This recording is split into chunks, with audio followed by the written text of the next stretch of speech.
monsieur. Bonjour. Bienvenue. Merci. Douane ivoirienne. Ok. Avez-vous vous déclarer, s'il vous plaît? Je suis artiste. Je suis invité à Abidjan pour un concert. Je suis là pour quelques jours.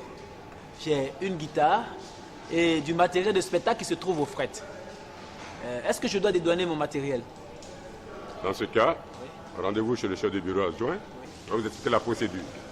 Et c'est par là. Par là. Par là. Merci. Au revoir. Au revoir. Bonjour monsieur. Monsieur, bonjour. Qu'est-ce qu'on peut faire pour vous? Bon, je suis un artiste. Je suis venu à Abidjan pour un spectacle. J'ai à ma possession une guitare et du matériel de spectacle qui se trouve au fret. Bon, je voudrais savoir la conduite à tenir. Je tiens à vous préciser que vous êtes dans la situation de l'admission temporaire. C'est la situation d'un individu qui arrive sur le territoire douanier ivoirien avec un colis ou du matériel qui doit faire l'objet d'utilisation dans un délai bien déterminé et ensuite faire l'objet d'un retour au point de départ. Bon, quelle est la procédure à suivre? La procédure est la suivante. Elle présente deux cas de figure.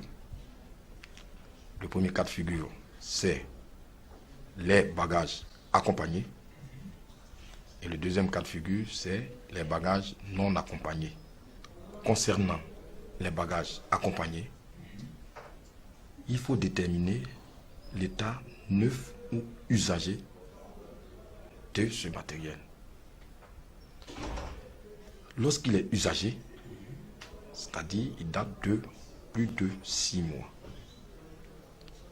Et les factures, seules les factures attestent cela.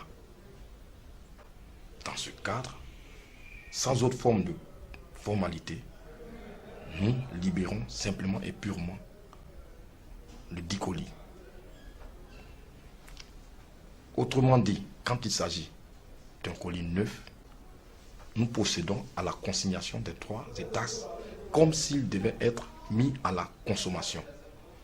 Maman, ça fait 2 ans que j'ai. Donc vous n'êtes pas dans ce cas de figure a priori.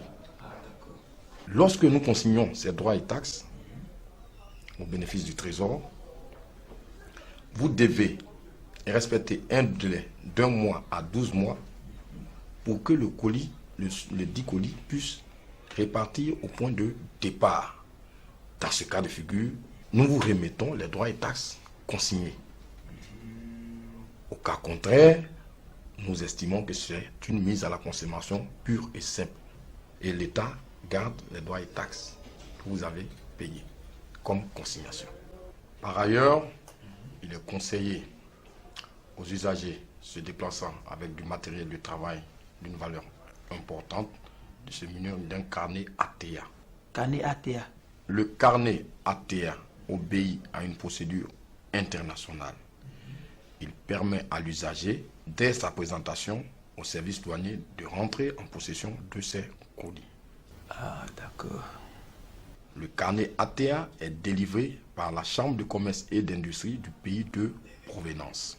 La deuxième procédure des colis manifestés exige un carnet ATA et un commissionnaire en douane agréé. En l'absence de carnet ATA, vos colis vont suivre la procédure de la mise à la consommation directe.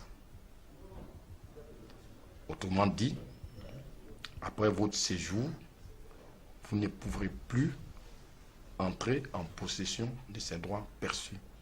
Merci monsieur. Je vais m'atteler à suivre la procédure.